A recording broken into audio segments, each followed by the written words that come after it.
SIR আবহে কয়েকদিন ধরে হাকিমপুর চেকপোস্টে ধরা পড়েছিল অনুপ্রবেশকারীদের ফিরে যাওয়ার ভিড়। সোমবার তার তুলনায় অনেকটাই কম ছিল। কাগজপত্র পরীক্ষা করে বাংলাদেশিদের দ্রুত ওপারে ফেরত পাঠিয়ে দিচ্ছে বিএসএফ।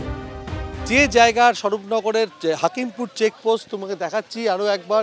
এখানে বাংলাদেশ থেকে আসা নাগরিকরা তারা অপেক্ষা করেন এবং কিছুক্ষণ আগেও তারা ছিলেন।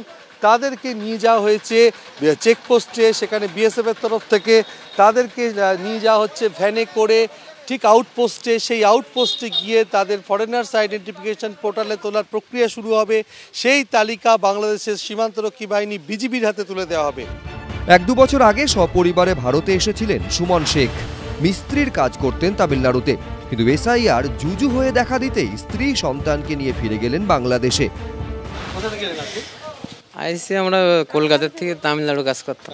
কি কাজ করতেন? ওই মিস্ত্রি কাজ করতাম। কত বছর আগে? এই 1-2 বছর আগে পেটের জ্বালাই ছিলাম। তামিলনাড়ুতে না না চলে যাচ্ছেন, কেউ যেতে বল না, সবাই যাচ্ছে বললে আমাদের দেশে চলে যায়। আমার কাজ কাম নেই এইখানে, ওই জন্য তোমার এমনি বাড়ি যাচ্ছি আমরা, ওখানে কাগজপত্র দেখতেছি। না না, ওই জন্য বাড়ি চলে যাচ্ছি। কোনো কাগজপত্র না না না। কত বছর আগে আপনি? 2 বছর হয়েছে। একদিকে যখন এসআইআর আতঙ্কে বহু বাংলাদেশি দেশে ফিরে যাচ্ছেন, তখন রাজনৈতিক দলগুলির মধ্যে কাদা ছোঁড়াছুড়ি চলছেই। হাকিমপুর আর স্বরূপনগর থেকে যারা পালাচ্ছে তাদেরকে নিয়ে কিন্তু মমতা ব্যানার্জি আপনার কোনো স্টেটমেন্ট নেই যে তারা কি করে ঢুকলো, কারা তারা পালিয়ে যাচ্ছে, এখন কেন পালাচ্ছে, লক্ষ্মীর ভাণ্ডার তারা পেলো কি করে, আমাদের ট্যাক্সের টাকায় দেওয়া লক্ষ্মীর ভাণ্ডার। আজকে সন্দেশখালি ধামাখালি দিয়ে ঢুকেছে সব, তার তদন্ত হোক। কারা নথি বানিয়ে দিয়েছে, কারা ধামাখালি দিয়ে ঢুকিয়েছে, কারা স্বরূপনগর হাকিমপুর পোস্ট দিয়ে পালাচ্ছে।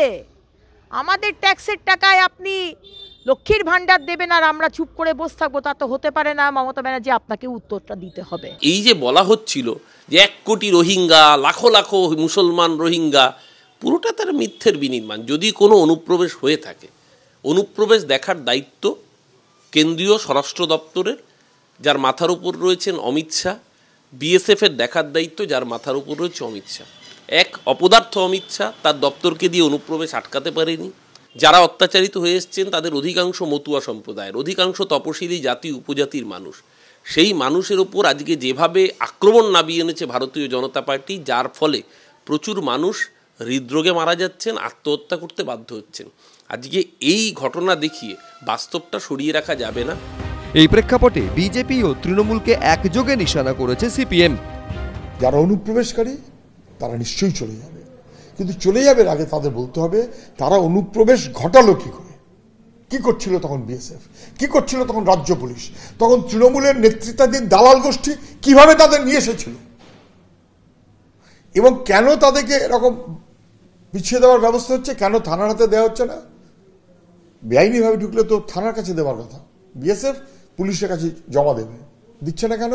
ধরা পড়ে যাবে যে বিএসএফও দায়ী, রাজ্য পুলিশও দায়ী, আর দালাল চক্র তৃণমূল, তারা কেউ এখন তৃণমূল আছে, কেউ এখন বিজেপি হয়েছে, তারা মিলিয়ে অনুপ্রবেশের ঘটনা ঘটিয়ে পয়সা ইনকাম করছে। অনুপ্রবেশকারীরা বাংলাদেশে ফিরে যাচ্ছে ঠিকই, কিন্তু এসআইআর এর প্রক্রিয়া শেষ হলে আবার ছবিটা বদলে যাবে না তো? সন্দীপ সরকার, সত্যজিৎ বৈদ্য, কৌশিক গাঁতাইত, এবিপি আনন্দ। এবিপি আনন্দ, এগিয়ে থাকে, এগিয়ে রাখে।